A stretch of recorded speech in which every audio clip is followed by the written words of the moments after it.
Okay, so it is starting to live stream to YouTube. And there's about a 10 to 15 second lag there. Sure.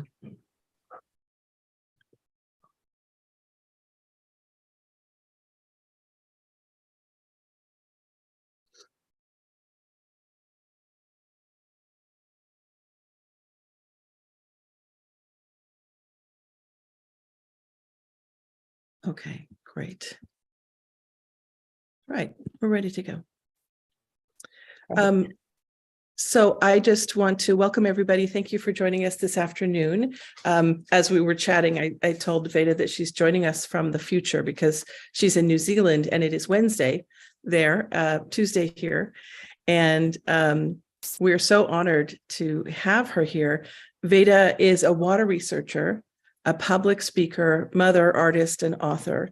She has dedicated the last 8 years observing and photographing the life of water.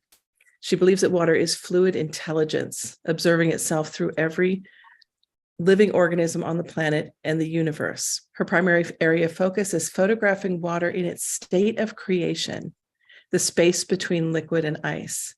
It is through her remarkable crystallographic photos that water reveals its awareness of not only creation, but thought and intention and imagery.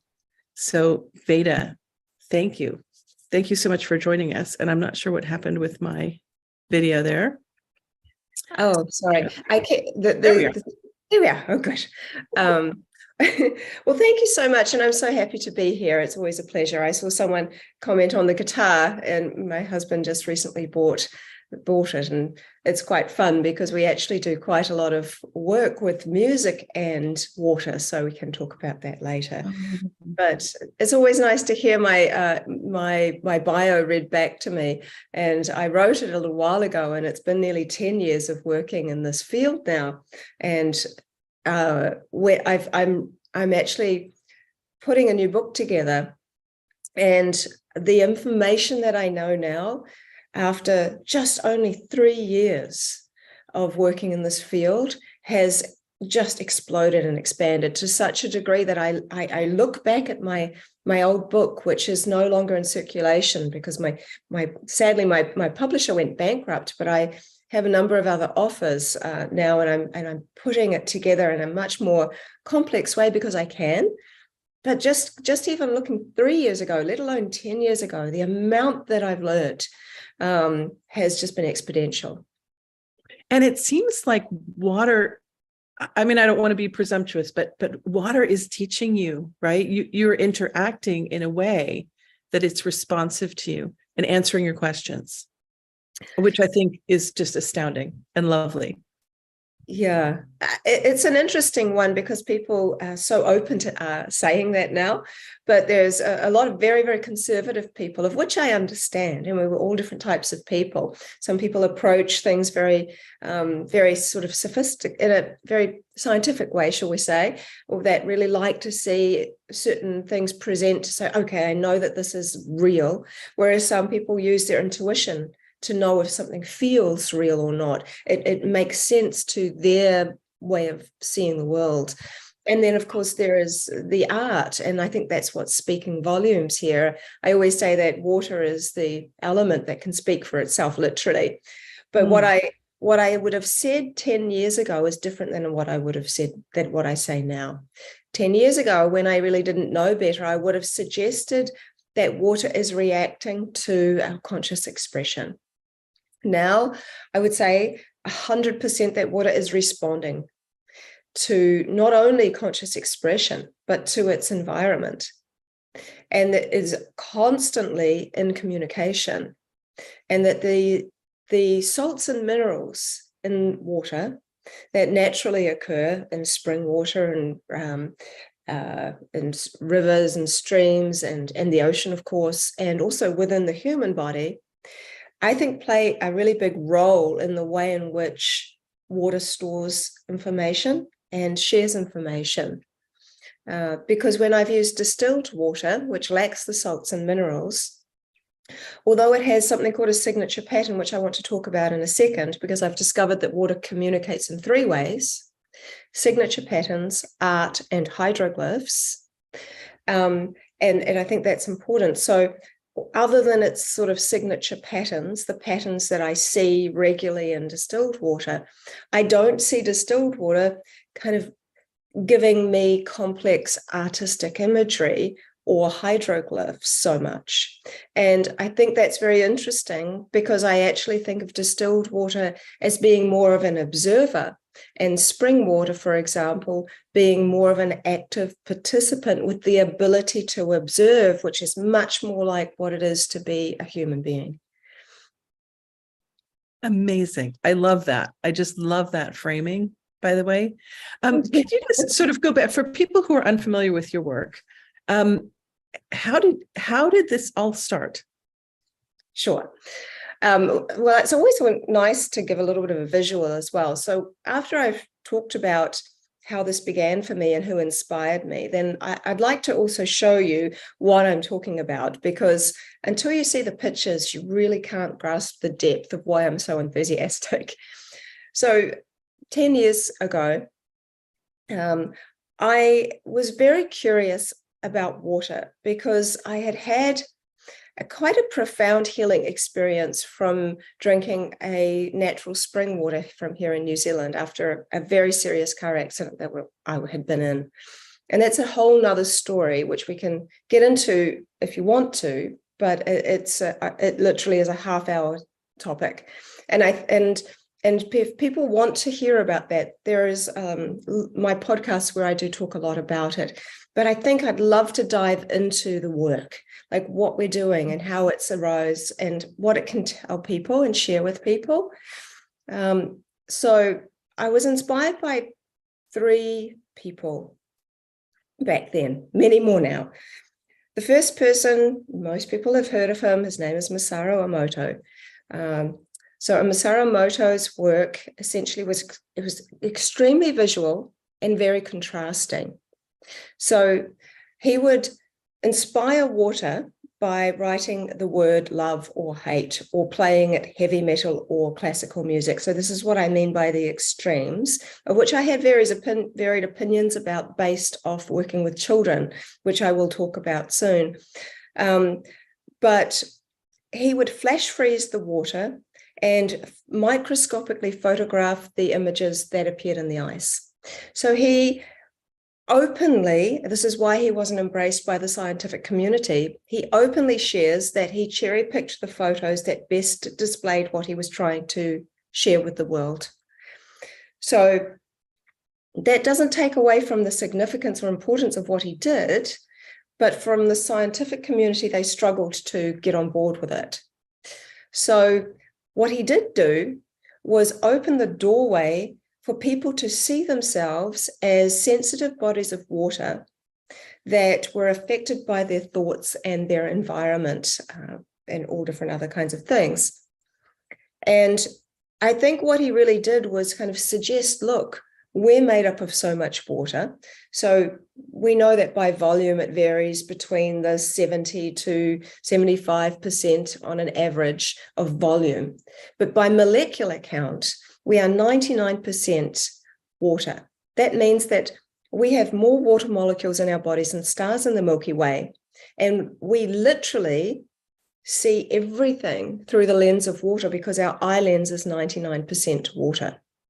And yet, when we look in the mirror with our fourth phase water eyes, which are the only thing that is exposed if we close our mouth, which is the only thing that is exposed of this meat suit, and of course, it's water that we see. And so if we open our mouth, we'll see another watery thing, which is saliva. If we cut ourselves, we leak. If we cry, we leak. When we exercise, we leak. When we go to the bathroom, we leak. We are conceived through fluids. And yet because of this skin, we tend to only think we're very solid, and we're taught we're so much carbon. And so, of course, it's very easy for us to disconnect to the fact that we are so much water. And so I think that some of his work really made people kind of go, well, I'm this much water, and look what happens when there's a loving emotion, and look what happens when there's a not so loving emotion. Look what it does to the water. And that was very powerful. The second person who inspired me greatly, probably even a little bit more so for me personally, his name is Laurent Costa. He's a French microscopic photographer of water. He takes photos in a similar manner to Masaru Emoto. He wrote a book called Journey into the Heart of Water. He has become a friend of mine. And his ethos to do this work at all, the foundation of his work is not based off experimentation, because he considers water to be his spiritual teacher. And I have to say that I'm very much in the same camp as him from that perspective. And what was interesting with his work was that he was inviting water to share what it wanted with him. And he tried his very best to remain the observer rather than the influencer, if you will. Although it's very difficult as the observer to not influence anything at all, and that's a whole other story. But he did his best to just be curious. And I think that that is the key, to stay in curiosity, to see what might happen with no expectations. And so he would sometimes smile at the water organically before he flash froze it. And he was seeing literal smiley faces in the water. In the microscopic photos he took, he was seeing hearts, he was seeing fish, and all of these things were relative to something that had happened in his day. So it's as if water was sharing things about him, things that were in his field, if you will, down the microscope. And he also got geometries, of course, and Emoto's work was very much geometries, and the whole world is made of geometries. We're attracted to symmetry and geometry. That's sort of a well-known thing. But we have a different response to art. And I think the arts are extremely human. You know, there's something very, very interesting to watch children draw and people paint. You know, the artists use their imagination. They're calling from another kind of realm to paint and design. And so I think this is very interesting because it's quite different than the building blocks of the universe. Although, of course, art and art expression is also part of that. It's just slightly different. And the third person was a man who was called Thomas Hieronymus. He was a radionic engineer, and he made a very interesting observation when he went into a Parisian meat market on a very cold day. He noticed that the freshly placed organs of an animal appeared to be affecting the way the frost froze on the glass behind where they were placed. For example, the frost would freeze into the shape of a liver organ above a liver organ, and so on and so forth. And he had this hypothesis that there seemed to be some kind of life force energy still emanating out of these organs, and he put that down to there being water in the blood. Now, interestingly, all our organs have something called sonic signatures. It's kind of a cymatic imprint of kinds that gives a blueprint of the shape, form, and function of the organ. And this is all held within the blood and within the water of the blood. And this information was still being, because the blood was fresh and the water was not coagulated too much. I mean, the blood hadn't coagulated too much. It was still quite liquid. So there was information that was shared with the water in the air, and we often bypass the water in the air because we don't really see it. But I think it is a very intimate relationship with spirit. And I really do want to talk about that too. So what was happening was that the information was being shared to the air, the water in the air, which was then crystallizing as it hit the glass into the shape and form and blueprint of the organ. And I took all of these three people's work, and I realized that the secret was in the freezing. Whether it was microscopic or macroscopic, the secret seemed to be where the unseen becomes seen in these icy realms. And I became very, very curious to see what would happen if I could see somehow if water had the ability to store information. Because it's one thing reading books and seeing other people's work, but it's another thing when you do it for yourself, which is why I always encourage people to learn my technique and try this for themselves. So I thought, well, I've got a glass petri dish because I had been working on another project, and I had some great water. I had some spring water, and I had my imagination, and I had a freezer. And I'm like, well, you know what? I'm just going to project a thought into the water. I'm going to shove it in my freezer, and I'm going to see what happens. Very basic and rudimentary beginnings, but it's gone a very long way. So what I did as I was holding my petri dish of water, and I was thinking, well, what am I going to think about? And I noticed that there was this little bit of fluff floating around in the water. So I was like, oh God. So I put my hand in to take out the fluff, consciously thinking, I wonder if my hand will have any impact on the water's memory, because I really didn't know if that was real, and I just still don't know if memory is even exactly the right word, because it seems even bigger than that. So I thought, well, that'll do. And I put it in the freezer with the peas and the broccoli and the ice cream and everything. And I then just left it alone and forgot about it. And I had no attachment to any outcome, because how many times do you really look at ice in your freezer to know if it's going to do anything anyway? We usually just open the freezer to get something out, and that's it. So a few hours later, I came back to the freezer, and I'm like, oh yeah, let's have a look. So I pulled it out, I held it up to the light, and I took my very first photo on my iPhone. And that photo has launched nearly 40,000 photos of water responding in the most unbelievably intelligent way. And what I saw, that took up half the petri dish is 10 centimeters in diameter, which is essentially a kind of the size of my hand. The image took up half the petri dish, and it was of my hand. It was just like the X-ray of a hand. And I was a little freaked out because I wasn't expecting to see it. And to such a degree that I thought, am I imagining things? God, I know that looks like a hand, but, I showed my son Rama, and I said, Rama, what does this look like to you? And he didn't know what I'd just done, didn't know what he was looking at. And he said, it looks like the X-ray of a hand, Mum. And I'm like, oh, God, no, it does, doesn't it? And I'm going to show you all these pictures in just a second. But I then thought, well, if any water is going to be naturally informed, surely it would be the ocean. And then I used to live right by the beach. So I went and collected some seawater. I froze a very thin layer, nervously opened the freezer, because I thought, if I see something relating to the ocean here, then this might not be random.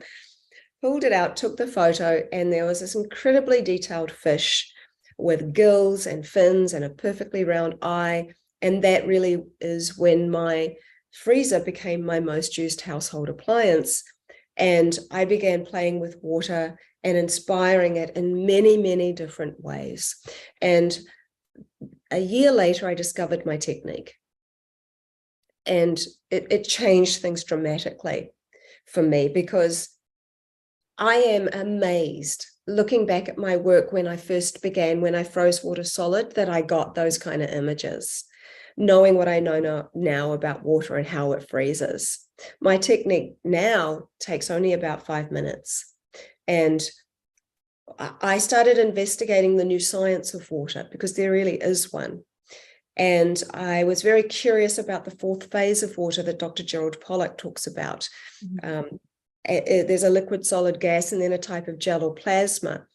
That is the kind of water that's inside of our cells. It's kind of the battery of our cells. It has negative charge. It's slightly more viscous. It absorbs more light, and it usually is slightly more alkaline. And these properties are very interesting, because you can also discover that some of those, the fourth phase of water, can be found in water outside of the body, in water often that has been under a great deal of pressure, like deep aquifers. And when you look for fourth phase water, it's very interesting to watch it, because I know Jerry pretty well now, and I've been to the lab and I've watched them do it. So when you're testing for fourth phase water, you get a little little thing of water, and then you put something called microspheres in it that basically they show where the direction that water is moving in, if it moves at all. Then you put a little thing called a Nafion sphere in there. It's a Nafion tube, and it's like a see-through tube. And then you look through the microscope, and if there's fourth phase water in there, Jerry calls it EZ water, which means exclusion zone. It excludes all solates. So essentially, it makes a battery. So there is a negative charge, which is the exclusion zone. That is very pure water. And then it excludes the solates and makes a positive charge on the other side. So when you've got a negative and a positive, you've got a battery. So when you are looking in the microscope, you see the water is self-propelling through the tube, round and round and round and round and round and round and round. Very, very interesting. It's got a kind of life of its own. And so what he said, though, that interested me was that you can get fourth phase water as water is going from a liquid to a solid, but before it's solid, and also in the melting stage. So I thought, well, let's see what's going on in my freezer. So I started opening my freezer earlier and earlier and earlier to see, when the water was beginning to create patterns. And eventually I got to the stage where I saw there was liquid on top and ice underneath. And I thought, well, that's very interesting. I wonder what's happening underneath the liquid. So I took it out, I tipped the liquid water away, and there was this crystallography that was very thin layer, incredibly complex. It let light come through, and the imagery was spectacular. And it's night and day from completely freezing water to using this technique. And I call it the state of creation, because it is where water is able to design in these three ways. So I'm going to screen share and share some of the images so really that you know what I'm talking about. So this is Emoto's work. I'm sure most of you will know it already. Again, it's very much a contrast. And I do want to talk about contrasts and children and how that can impact them. And sometimes how it can sometimes even impact adults, and why that led to my work with hydroglyphs. And so when we get to the hydroglyph conversation, I'll talk about that. Now you can see Laurent Costa's work here. It's like just so adorable. And it's just these cute little faces, this beautiful heart. And imagine seeing that down the microscope. How can you not smile at that? I mean, it's really quite remarkable. You see that telltale hexagonal shape still, but it's got real little faces in there. Really quite remarkable. So this is the first photo that I ever took after having that experience with the bit of fluff. And you can really see here, it's quite undeniably a hand. So this is the second picture I took of the fish. So I'll just show you. Here is the outline.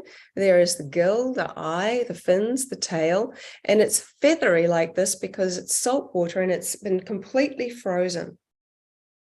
And it's not the kind of salted ice that you get for like, when you go fishing maybe and you pick up some salted ice, and they use a different, they will often add the salt. They're not using the sea water necessarily. So this is kind of very interesting because seawater does look quite different than what we might think of salt water to look like in ice form. So this is the difference between techniques. So there's really clear evidence here that we're looking at something quite different. We still see imagery, but we see it in a new way. So my son Rama actually took this photo on the right here of the arrow. And we were talking about the Hindu god Lord Rama and how he has always got a bow and arrow. And we were kind of investigating some of his heritage because he's part Indian. And so we were talking about that, and he was saying, I want to get a bow and arrow, Mum. And I'm like, well, okay, well, let's talk about that. But we thought, well, we'll just do a test. And so he projected the thought of an arrow into the water with his thoughts. And then he froze it.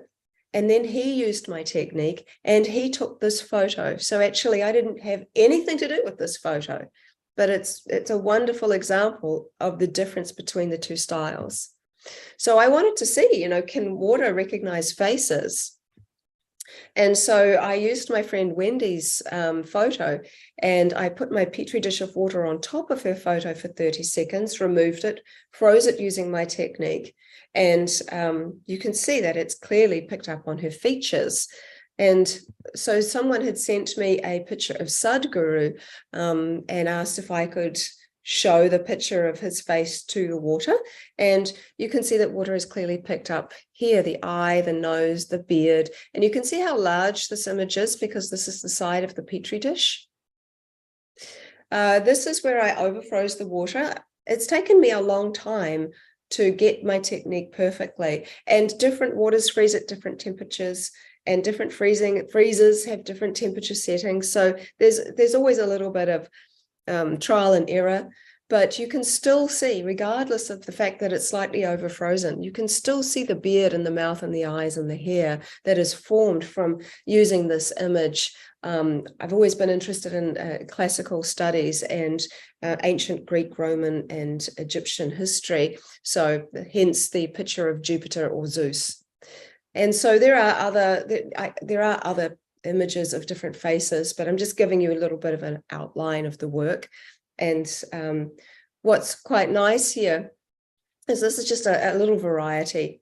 And someone just added a nice little piece of information for me, actually, about this particular photo. So I asked someone who was pregnant to drink some water and leave me some and think about their baby. And they were in the earlier stages of pregnancy. And so when I froze the water, you can see that I've outlined the image of the fetus. And what's very interesting and different from the rest of the pictures is that you can see there's a light emanating all the way from the base around the spine up to the head. And someone pointed out, and it really is in alignment with Dr. Mauro Zapatero, who I highly recommend people look up.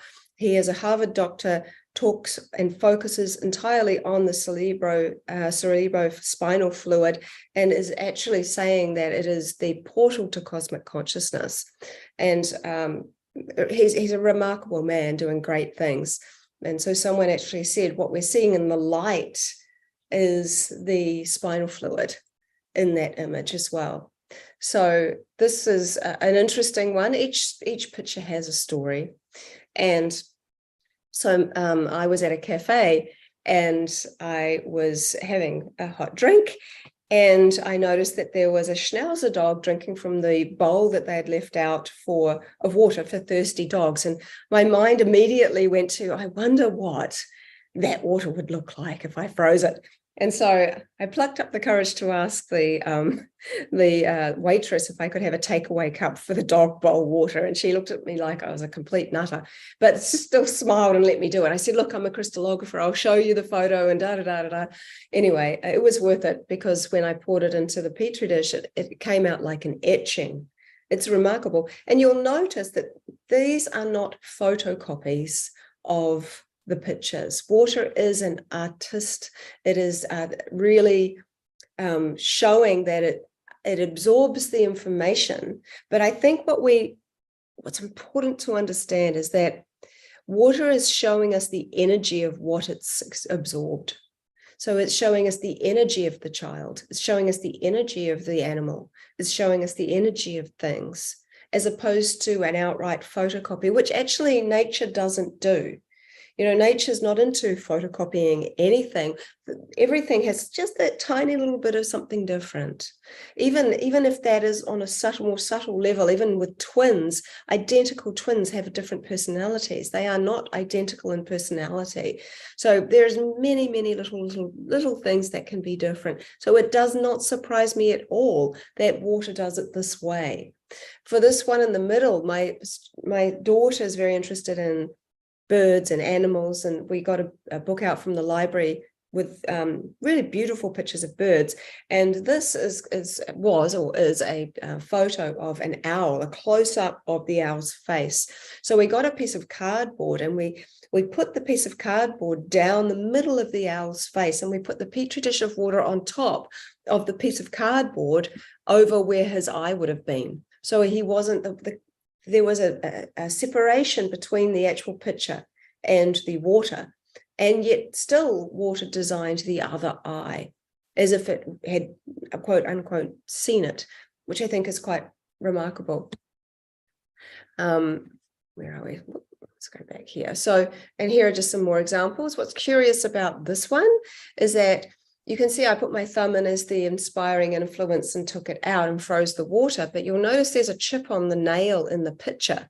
I actually, 3 hours after doing this, I chipped my nail in exactly the same place, which was very interesting. And not the first time I've seen something like that happen, where water has shown me something that then appears a few hours later, because I don't always influence water. I'm actually far more interested in what water has to share with me.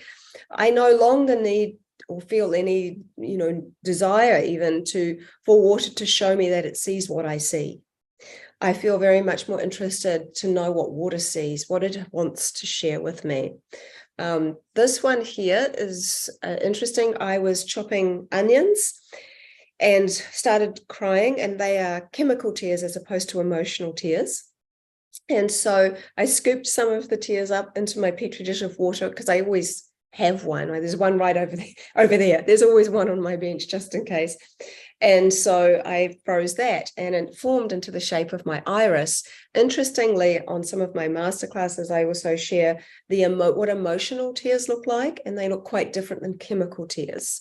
And my children have played with me in doing this work for years now, since they were little.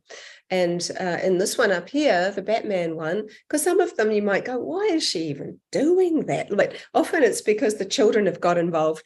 And so my son left the petri dish of water beside him whilst he watched Batman. He said, I can watch it with me. And there was this cute, innocent interaction that happened.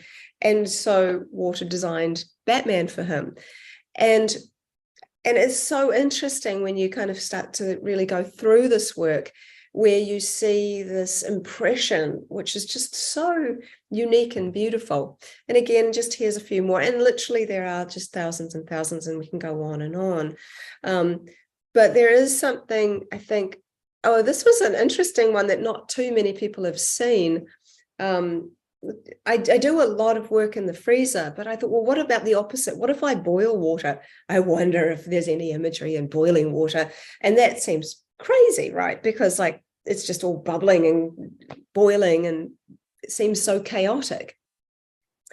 But it's interesting, because as I was hovering over the saucepan of boiling water, trying to wipe the thing so that it didn't fog up, trying to get some pictures, in one pan, I got these two images.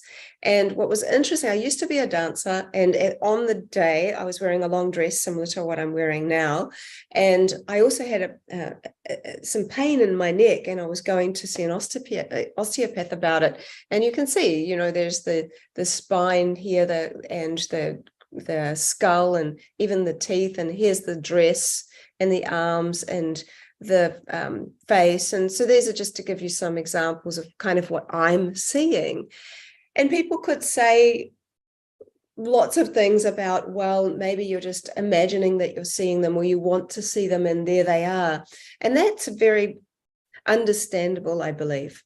But after so much work, and such a huge body of work, and with so many people seeing the same things, when we've done it, Dr. Jerry Pollack invited me to do something which I think is quite right. Years ago, he said, why don't you put a questionnaire together, and of 25 of your photos, and have a question under each one. What does this image look like to you? Don't tell them what they're looking at. Don't tell them anything, any of those things. And so I circulated it through social media via other people. So no one even knew it was coming from me. No one even knew they were looking at ice. And there were 290 people, round about that figure, that did the survey. And just over 80% of people were able to recognize the images for what the influence was prior to freezing. And out of those 25 images, there were 3 where 100% of people could recognize the image for what the influence was. So water is literally painting and designing at the age of someone of around 14 years old. It's really quite remarkable. So then to see this even in boiling water, it just blew my mind, because I didn't have any expectations. It's I think that's always that when you get sometimes the very best results, when you don't have an expectation and you're just curious and you just thought, I'm just going to give this a try. So this is my freezing technique. And I mentioned earlier that water communicates in 3 ways. And then I'll stop the share and we can get into some other conversations, as I'm sure you have some questions for me. So these are in blocks of 4. So this block of 4 here is the signature pattern of filtered water. It looks like lines kind of compressed together. This is the signature pattern of tap water, municipal tap water, and that looks very disordered. This is the signature pattern of spring water collected freshly from the spring, and this is the signature pattern of rainwater, which looks like a fanning pattern with a curve. Now, there are other signature patterns of water, but this is a nice little example. And then there is the art of water, of which you've just seen a lot of. But what's interesting here is that not all these pictures are mine. So this here is not mine. This was taken by a lady that actually works with Dr. Gerald Pollack, and she put the water next to a bunch of fruit, which was mostly apples. And you can see how large the image is. Someone took this photo of this duck. And although I really should enlarge this so you can really see how amazing this image actually is. You go, why would somebody use nail clippers? Like, that's weird. But they didn't intentionally do it. The nail clippers were just sitting beside the petri dish of water. And what's interesting about this work, it's by a guy called John that is a colleague of mine and uses my technique daily. And he's incredible. We've learned a lot from him. And so he took this and he freezes outside because he lives in Utah where it gets very cold. So he's watching his water literally freeze in the nature's freezer rather than in his freezer. And then we come over to signature patterns, to hydroglyphs. And hydroglyphs, I think, are some of the most profound things that I've discovered. And there's so much more to learn about them. What you're seeing here are 64 examples of a symbol that is the energy of a word. So to get one hydroglyph, I have to have written a word, put my petri dish of water on top of it for 30 seconds. It's a number I just give people as a protocol. It's not too long, it's not too short. I freeze it using my technique and then I photograph it. If I use that same word and see the same symbol and do that 50 times, seeing the same symbol appear, I can say I have one hydroglyph. And I've discovered that these hydroglyphs have layers of meaning. So to get one layer of meaning, I need to do the exact same thing. And so I have close to 40 hydroglyphs, and I've been doing it for 5 years. And I only got 40, but I understand some of their layers of meaning. And what's very interesting is that when I asked water, what is a hydroglyph? It answered me in hydroglyphs. It gave me the message glyph and the living glyph, and we understand them to be living messages. So this is profound, and it's gaining more scientific attention because there is repeatability. And I'm presently working with a quantum physicist who is actually writing a paper on this work as in how it can be. How does this work? I present the art, and just like Jerry Pollack wrote, these images in this art that Veda shows us is amazing, but it's up to us as scientists to figure out what's happening here. So we can kind of go into some other questions if you like, because I can talk for hours with no prompting. So I'll give you a chance to talk.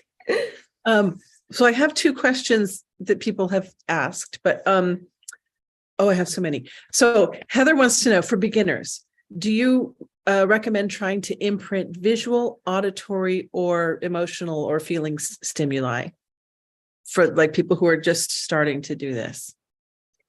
Okay, that's easy. In the very beginning stages, when you're starting to do this work, I recommend that you invite water to share whatever it wants, and that be your intention. This is not an experiment. I really want to stress that. most people that find me are not the type that are really that are interested in kind of experimenting as much as they are in really finding a connection. Mm. And so I think most people understand what I mean by having a relationship. And when we begin relationships, often, we want to know about that person. It's not all about us. We want to share, but we really want to get to know someone, right? And so there's a lot of things that we learn through body language, not just by what someone says. So this is kind of the body. We want to learn the body language of water. And so by learning about the body language, we start to see, how does water like to communicate with me right now? And so by doing that, often you'll see a signature pattern. And signature patterns are really, really important, because if you don't know them, you won't know if water's changed when you've inspired it. It's very important. So in the beginning, do your very best to just be curious and think, well, if I want to get to know water, then maybe I just need to observe it for a bit. It's really important to get to know the technique. And as you're getting familiar with the technique as well, then that tends to take the mind over a little bit, just trying to see if there's ice underneath and there's a liquid on top, and if that's okay. So essentially the rundown of that is that you for a 10 centimeter glass petri dish, I use glass, not plastic, because glass is essentially made of a type of crystal, which is silica. So crystals are in all our information, in all our technology. They store information. So glass helps water to store memory for longer. So also one of the issues I have seen with people that use plastic dishes is that water will often push away from the middle. So you get this opening in the middle. So glass, you might find that your glass dishes sometimes are not flat at the bottom. They might have a dip, or they might have a bump. If they have a dip, you'll find. If they have a bump, you might find the same thing happen. Water tends to push itself out to the sides and kind of create an opening. But water is usually so keen to communicate that where it opens, it will often, the edges will be in a shape of a face, or the edges, or it may even create like a heart shape the way it opens. So then you want to be able to have 2 tablespoons of water in the glass petri dish. So when you tip it, 3/4 of the dish is empty and 1/4 is pooling. That's how you know you've got the right amount, more by the ratio. And for anyone that doesn't have petri dishes, you can use like a Pyrex glass baking tray, or a flat bottomed glass drinking glass. They're not as good. And the thicker the glass, the longer things take to freeze. And then and then at that stage, this is where after some time, you might start interacting with water, and you'll know what it is. Once you've got the idea, you've got the sense of how water freezes, and looking for the technique and seeing, okay, I've got it at that liquid on top stage and ice underneath. And I always say, give it 5 minutes and 20 seconds. And if it's still liquid, close the freezer and time it 2 more minutes, and then open the freezer. If it's still liquid, do it again, and keep doing that until you see ice underneath and liquid on top. And you can shine your light of your camera into the water to actually see, okay, is there crystallography in here? And each person's freezer setting is different, so that is going to make a difference. But as far as your inspiring influences go, a lot of people ask me, what should I do? Because obviously I've been doing it a long time.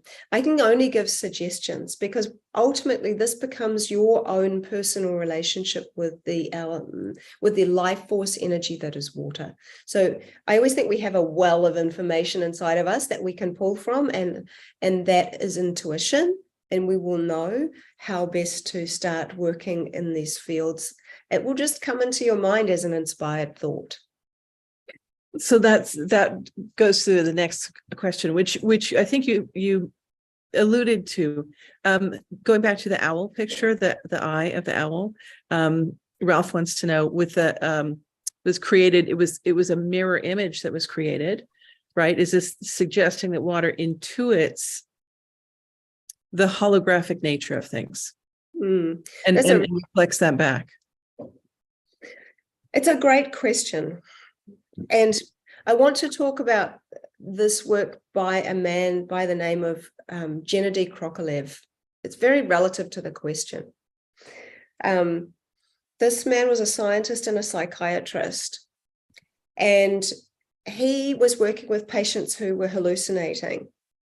And he really wanted to understand if the images that they were, what the visions that they were having were real in any sort of subtle realm or sense, or how we could help them. So he decided he was going to take photographs of the retina of their eye as they were having a vision. So he set up these goggles with no lens, and he used something called a zenith camera, this black and white camera with this box thing. And as they were having a vision, he would take photos. And he worked with 200 patients over 20 years. And 117 of them, he took photos of their retinas as they were having this experience. And when they were developed, he showed them, and they were able to confirm that that's what they were seeing. But what's even more interesting is that in the more recent times, within the last 15 years, more Russian scientists repeated this, except they didn't use psychiatric patients. They used someone who could remote view. And what was so interesting is that they had used the same setup, the same camera, except they used a scuba diving mask, and they took the lens out and they arranged it so it attached to this box thing. And the scientists stood behind a wall holding up either a number or a shape. And as this remote viewer tuned in with him in her mind's eye to what they were holding up, someone was taking the photos of her retina, and they were able to see the number one, the triangle. It's in black and in white. So there were two hypotheses around this. The second is probably what most people go with. The first was that perhaps there is a secondary realm. The second is that the brain actually is holding all this information. The information is shared with the retina. The retina is mostly water, and the retina creates imagery, takes that information and makes it into an imagery, and that's subtle information, and then it projects that imagery out as a subtle hologram. And I think that the sensitivity of the camera, imagine cameras are picking up orbs, they could pick up things that we never saw, and certain animals can see things we don't see, like cats and dogs. And I think that as we're having a thought, and although his situation was different, those examples required very serious mental imagery. Whereas what I'm seeing with water is that it's picking up things that are just surrounding me. I mean, I can just think about things without having a very strong imprint, and it will still show up. So I think there's a different energy that is happening here. And I think that everything that has water within it, which is everything that is alive, has an energetic imprint on and output. So anything that has any kind of electrical charge essentially is interacting with the water in the air. Your electrical charge can be measured by heart math. It's a very real thing. And the water in the air, some of it is attracted to that. It gives us this web of energy that we can both we can feel when we walk through time and space. When we go into a room, we can pick up on an energy and we go, I don't know, it just feels off to me. We don't really know why, but there is information that we're picking up from the information that's in the air, and often dense energy lasts longer. And it's coming into us, and we're also putting our own energy out. And so it's like this web of information transfer, which is very interesting, that we don't see. But just because we can't see it doesn't mean it's not there. So I think that within the realms of water here, water is very, it's kind of like multi-sensory is wrong, but I think water is like fluid emotion, actually. It also is, in a more spiritual aspect, the observer or the witness. And this is where I think it relates to spirit, because I think we have two worlds, the one we live on and the one we live in. This one we live in is experienced entirely through our senses, or is it? So if you think everything we experience with touch is through the skin. Everything we see is translated actually by the brain. Everything we hear comes in through the eardrums. Everything we taste is tasted by the tongue. So all these experiences that we have of the world, even seeing the world, is experienced within this body. So what do we experience that's outside of this body? Well, we can observe ourselves. And when I've interviewed people that have had near-death experiences, it's very interesting what three of them said that was the same. They had the sense of rising, which is what a gas does. And of course, there is a connection between water and gas. And then they looked upon their body being resuscitated and thought, I hope that person's going to be okay. So they had become the observer. So I think that there is a very intimate link between the two types of water in the body, which relate to the Maori word wairua, which means spirit, two waters. And that is the spiritual and physical waters. I love that. Jerry has raised his hand, so he'd like to ask you a question. I'm going to unmute him. Or Jerry, you can unmute yourself. Okay. Yeah, I'm unmuted.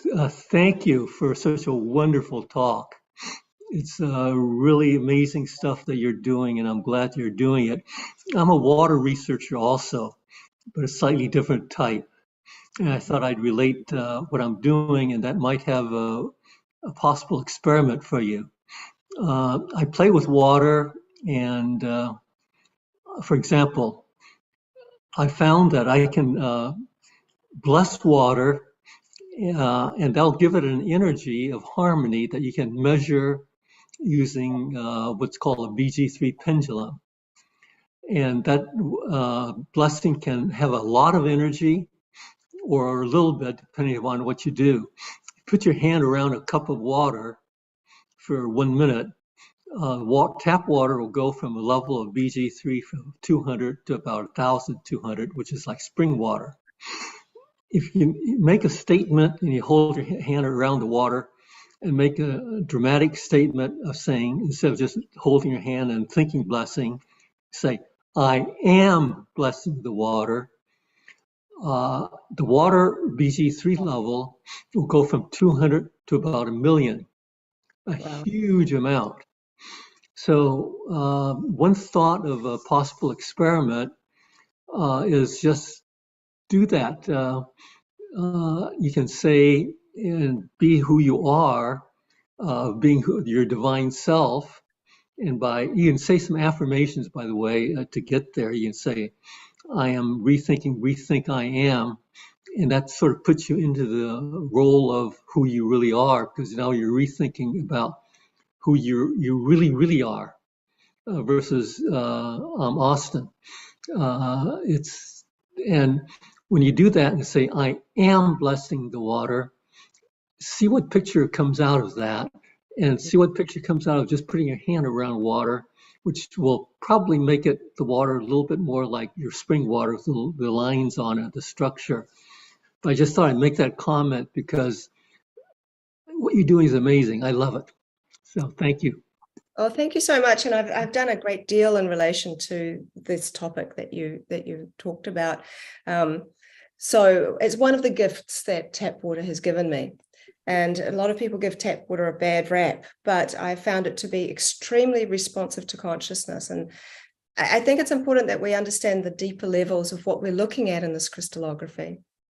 So by understanding the signature patterns of tap water, when you bless it, or when you even hold it to your heart for 1 minute, when you're in a seated, calm position, I can see, and I've done this multiple times now over the years, that tap water, the structures of tap water change to look incredibly different and improved. So it will start to show me ferning, it will start to show flowers, it will start to show hexagonal patterns, it will start to look more like spring water, but it doesn't change chemically. And I think that this is a very, very important thing. Because then what are we looking at here? What are we seeing? What is water doing? And I think that this is where it comes into an integration almost, or at least a very big overlay into what it is to be an emotional person.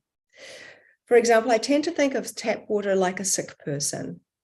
When somebody comes and cares for the sick person and gives them a hug and makes them some food or kindly tends to them, there is usually a feeling of gratitude that comes from the person that's unwell. And anyone in the healing world, the natural healing world, will say that an attitude of gratitude is the first place to start with your healing. And so I know that what we're seeing here, the signature is the water's energetic state of health, its emotional well-being. And this is very relative to, so my dad is Maori, so from the native New Zealand Maori, and we have a very intimate relationship in relation to water and how it relates to us. And we think that all life, all nature has something of which is a life force energy. And this life force energy is what we are seeing. Is it happy, the life force energy? Is it strong? Or is it weaker? Or is it sadder? And the bigger the life force energy is, which is like an emotion, the more presence can embody the being. And so when we see that tap water is changing structurally, we are seeing that there is an emotional response that is happening. And I've done work where I've had my petri dish of water, tap water, of which I've already done the structures of. I've let it melt and then had it sitting in its liquid stage. And I've invited 64 people from all around the world to send loving and blessings to the water. And then eventually, after some hours, because I had to account for all the time zones, I froze that. And that water was some of the most spectacular looking structures I've seen. It looked just like spring water, but it had this light and clarity about it. And so this is very important work, of which I'm writing in great detail with examples in this new book I'm putting together. And I think that when you use the same water and you let it melt and then refreeze, we really are seeing some dramatic changes. And this includes when you put water into a singing bowl and play it. This includes filtering it through silk. This includes different kinds of inspiring music or emotional connections, many, many things. I am very honored to be working with tap water. We call it dead water. So often I hear people talk about it because of its chemical compositions. But does that mean it's dead? No, I don't believe it does. I believe that what it means is that it is, okay, this is really important. When we are looking at water, especially scientifically, we read its analysis. But what are we reading? We're reading about how many sulfates it's got. Has it got bromide or bromine? And does it have iron? Does it have, how many total dissolved solids has it got and all this? But what we're looking at is what water holds. What do we even know about the water itself? And I think that this crystallography is giving us and showing us the energy of water. And this is very profound. I don't think I realized in the beginning, and I have done thousands and thousands of different types of work with water, and many, many of them have been around you. So people send me their vortexing machines and their energy things, and to see how it will improve tap water. But I have to be honest, because I have seen some of the most profound structural changes come from the human touch. Mm-hmm. Yeah.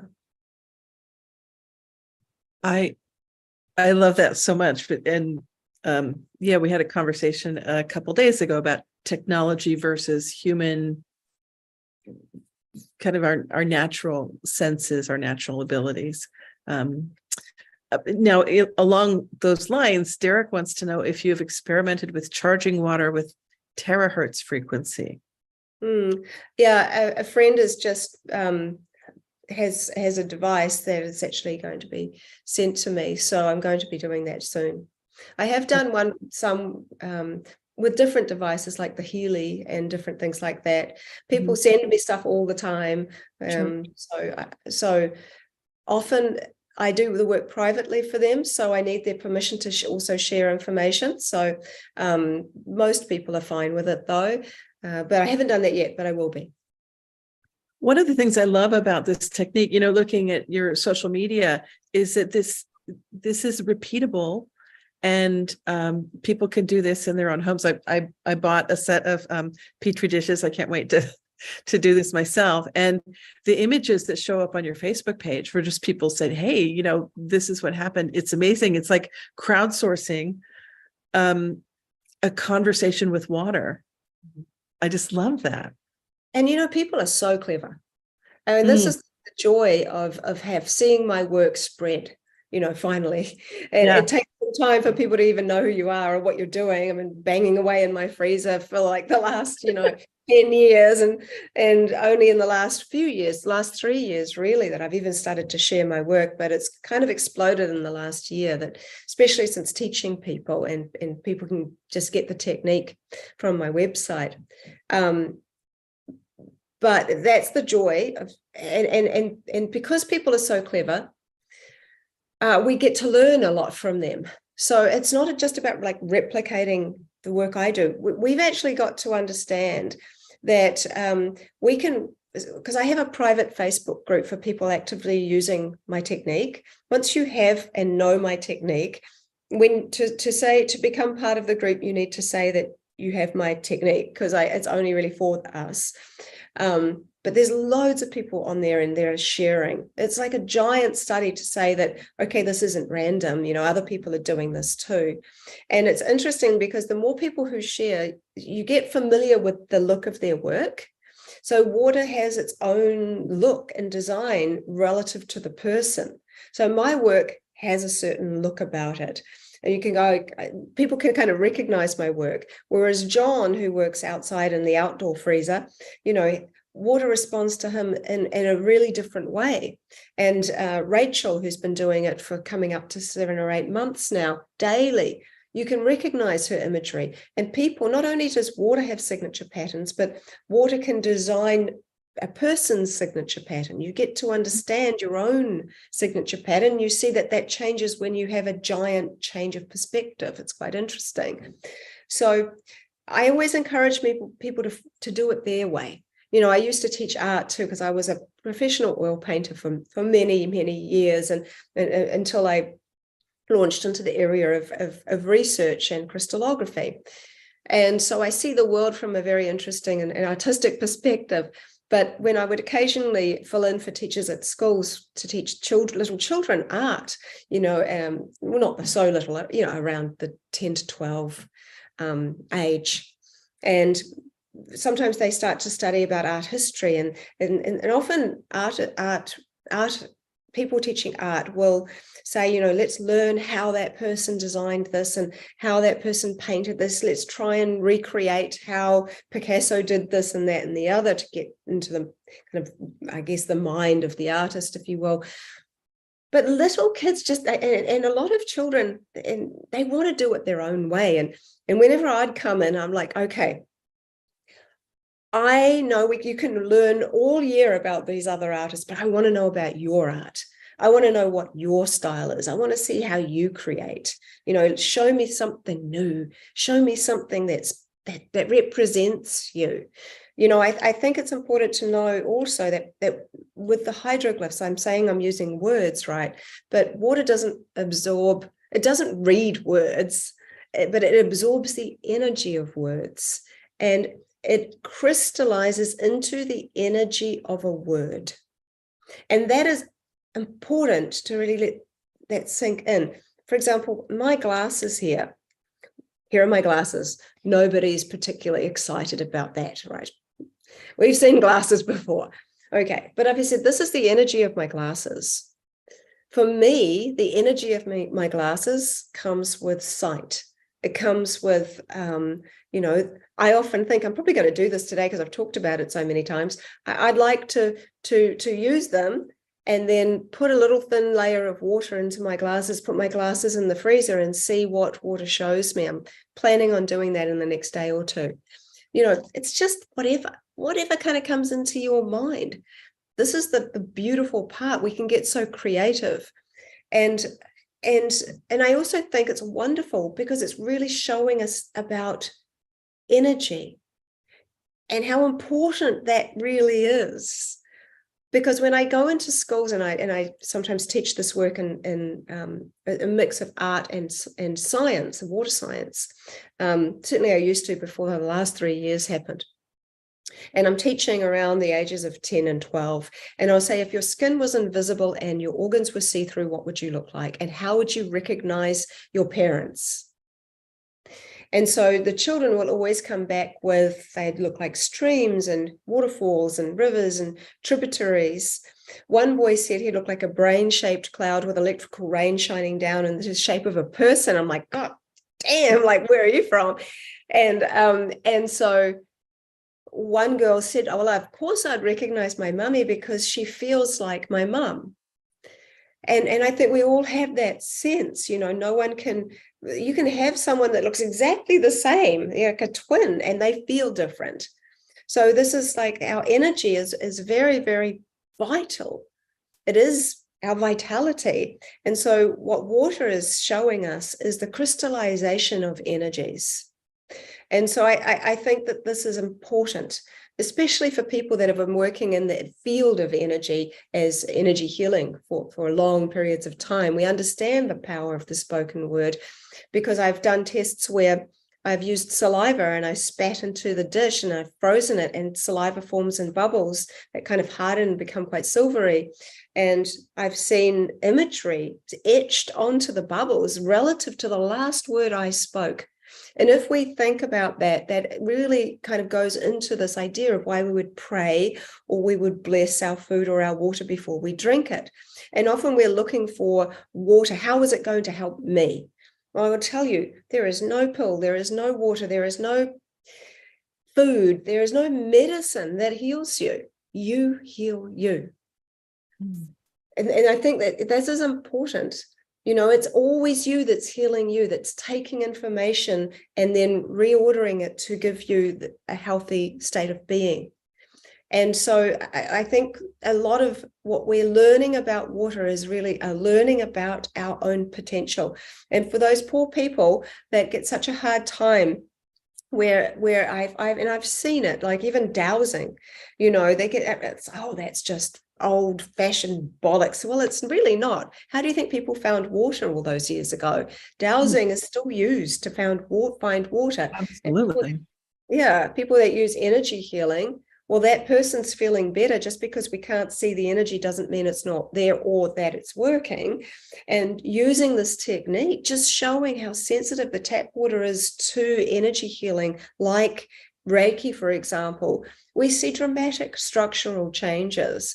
And so I think this is important. The different colors affect water. The glass bottle that's blue, you can make blue solar water with it. It helps the water to remove trauma from the body. Very good for people who have been in an accident or have gone through something terrible. Very, very potent, where you just take the best water that you can, put it into a glass container bottle and put it in the sunshine for up to 2 hours. And that's why it's called blue solar water. And then you can use that as a kind of water medicine. And water, fresh water, if you are lucky enough to go and collect your spring water, which I always recommend, it's like a pilgrimage. We have this disconnect when we go to the supermarket and we just pick one off the shelf. We don't tend to think that used to be from a spring. We don't even know what that spring might look like. We can maybe visualize it if we go that far, but often we just grab something to drink. It's the same way that for people that eat meat, often it's packaged and we see it and we cook it I've been vegetarian since I was 8, but I know, lots of people do, but there is no association with the animal that it once was attached to. And so there's a lot of disconnect we have to our food and our water resources. So but if you're going to buy water that is spring water, understand that spring water is very vital in its moving state. But once it's put into a bottle, it's also very sensitive to artificial light. And so the more artificial light that comes through the clear bottle, the more disordered often you'll find and especially if it's in plastic. And so there's many things. I like to use bottles that are glass, that are darker, that have a color to them, just to protect the water from the artificial light. So there's lots of little things, if you're handy, and I really recommend this to handy people. There've been lots of studies done from different perspectives. So I spent a lot of time in India. I've traveled the world a lot, and India is often a second home to me. I've been 9 times, and I go out to the villages. And in the villages, one day I was there, and there were 3 ladies. One lady was pumping from a water pump. 2 were holding a silk sari underneath the water as it poured down and filtered through it into a bucket. And I asked the person, what are they doing? And they said, well, they're filtering it through their silk sari, and the silk helps to filter the water on a more practical level, but it also helps to apparently filter the sadness out of the body. And so I found that very interesting. And that was years ago. And then I read that Steiner recommends the same thing about silk filtration. And then when I talked to Jerry Pollack about it, he said, well, if you put water beside silk, it starts to build this exclusion zone. So I say to people, if it's hard for you to get like a fancy bottle or any of these things, just whatever bottle you've got, ideally it's not plastic. But if you're collecting water, if you can make just a silk bag for your bottle, it's great. It stops the light from coming through, and it also is very, very beneficial for the water. So there is a multitude of things you can do, but you need to remember this. And I often, I know people are always looking for the externals, but no matter how amazing your water might be that you've done to it, the moment it reaches the saliva, which is the welcoming committee, right? Usually we don't welcome it at all. Normally we just drink water and we don't think anything more of it. And we might think, well, I hope it heals me. We're not thinking about how we're welcoming it into this body. If we're mindful that the last word we spoke is still resonating, vibrating in our mouth, and that the water that we're about to drink, no matter how good or not good, or however you want to term that to be, is touching that saliva. If it's ignored, and there have been studies where you can love someone, you can hate someone verbally, all these things, but the person that's ignored has the worst trauma. If you ignore a child, it's terrible. So if we're just ignoring water as it's coming into this body, if it really is a living energy, if you think about it that way, and nothing, and we're expecting it to just heal us because it should, which is in a very ego-driven space, I think. But we often don't think about it that way because we don't know any better. But if we do, actually ignorance is bliss if you think about it like that, because if you're not thinking anything, then it's really a nothing thought. But if you're in your space and you think this is going to heal me, sometimes that can come across just in an assuming way. Okay, it's not like, please, I'm inviting you into this body. This body is my temple. I invite you into this temple that is mine, of which I care for and I love. But I think when we then invite that water into us, that is how it's going to translate as information into our body. We are so much more capable of healing ourselves by these little mindful things, I think, than anyone might imagine, because we can do all the tests outside of the body. But I've done a lot of tests on urine. I've done a lot of stuff.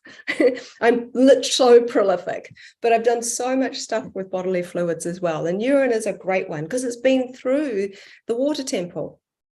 That is the body. And I've done work where I've done the crystallography of urine, where I have seen that a few years ago, I had a thyroid thing come up. I had a big lump in my throat, and I knew I could heal myself naturally. And so I did a bunch of intravenous ozone treatments, and I drank a lot of great water. And I know why that happened too. And I think emotionally, we need to know why these things come up if they're not dealt with. And I was very, very sad.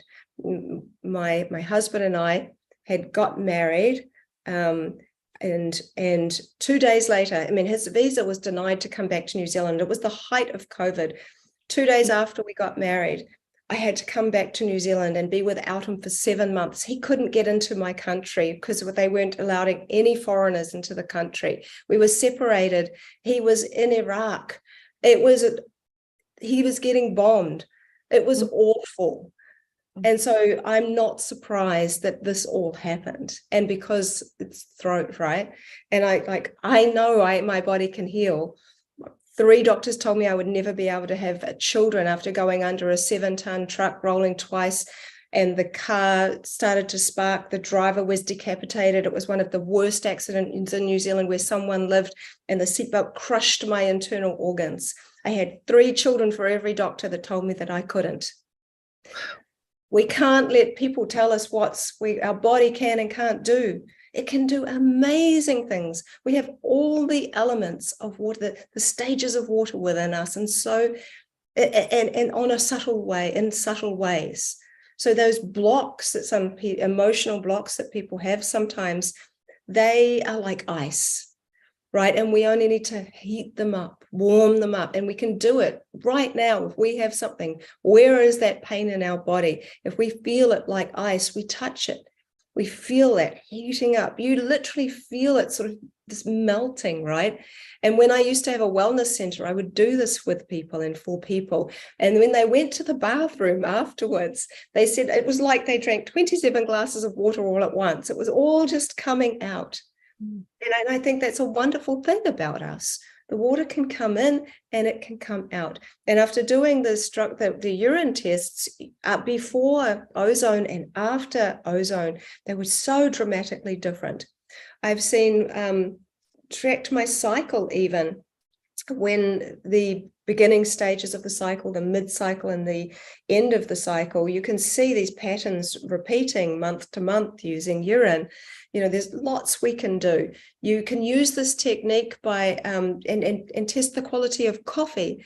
I've done a whole study on egg albumin because I always thought what would be the most informed water, it would be amniotic fluid. And since that's not very readily available, then let's look at egg albumin. It's the egg white, but there's 2 parts to the egg white, which is like this gloopy gelatinous bit, and then this thin saliva-like part. And when you freeze that part, I've identified 6 patterns in free-range happy hen eggs, and caged hen eggs only form 2 of those patterns. But when you put a free-range hen in the middle and surround it by caged hen eggs, and you leave them overnight, there is healing by proximity. The caged hen egg stays just fine. The eggs that were the free-range hen egg stays just fine. The eggs that were the closest, the caged hen eggs, they all start to transform and look just like free-range eggs. The ones further away, they've improved, but not as much.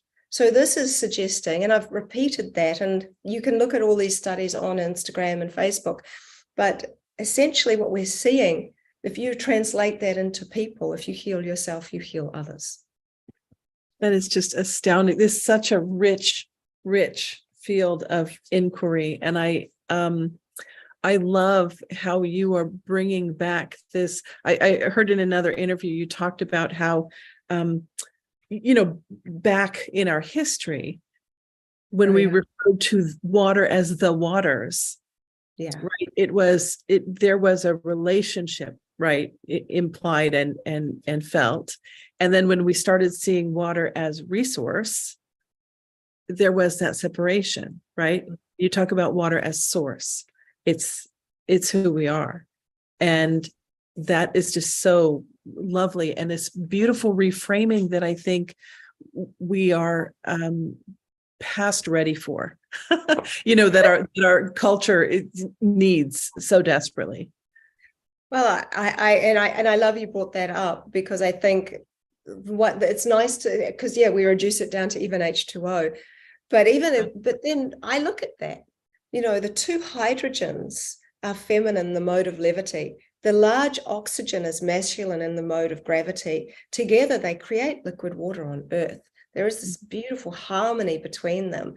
But where we hear the waters repeated back in our language now is when someone says her waters broke, the sacred waters of the amniotic fluid. Oh, that's lovely. Someone wants to know where we can get your book, The Secret Intelligence of Water. Did you say it's out of print? It is. There were 1,000 copies made, and they're all gone. The publisher went bankrupt, sadly. But in a way, I'm in the process now of writing this new book, and I have so much more material. So I'm deciding what to do. I've been approached by a couple of publishers, and so or whether I'd self-print. I just need the quality to be good. So once it's available, I'll definitely let everybody know. But I think that to be able to have a book that talks about everything that I've just shared with you and shows it in picture imagery and takes you on a journey, and also have a gallery of the work. And I think I need a section on other people's work as well, because it really does reinforce that it isn't only me having this special relationship that we all do. So it may not be for a year, I wouldn't imagine, but it is coming. Yeah. But if people want to keep in touch with your work, they can go to your website, right? Absolutely. Yeah. VedaAustin.com. And also you can reach out through Instagram, but best to go through my website, and you can hop on beginners workshops. I do 4 masterclasses a year, and the last one was 11.5 hours long, so I might have to break them up next time. But I have amazing speakers on. I share all my research, my work. I tend to have a topic that we focus on, and I'm just mulling over which topic it's going to be about in May. At the moment, it's kind of leaning towards what different religions and different philosophical texts, including the religion of science, what they can teach us about water. And I think that'll be very interesting, because there is a huge overlay, surprisingly, and throughout, where water is talked about in all creation stories. It's talked about in all different texts, biblical and otherwise. So it's very, very interesting. And I had this beautiful 75-year-old Catholic nun who studied shamanism and was on my last masterclass, who is going to be talking. And she's just a breath of fresh air. It's what I said to her when we spoke the other day. And so I think having people that are also inspiring and have some real wisdom of their own to share from these perspectives is going to be really fun. So I'm excited to start putting that together. I also know there's a calling for natural healing, and having people learn more about these aspects, and so that it could be that as well. I haven't 100% decided on the topic yet. Okay, so you're on Facebook and Instagram. And Instagram is Veda Austin _water. Facebook it is Veda Austin @water-researcher. Okay, so follow her work. I just, we'll post updates. I'll put it in the newsletter. I think this is so exciting, and I'm really thrilled that this information is getting out. I'm so grateful to Water for just these teachings and this partnership. But we are water, right? We are, it's us, we're source. Yeah, thank you. Thank you. Thank you. Thank you to everyone who's here, who's listening. Definitely follow Veda, because this is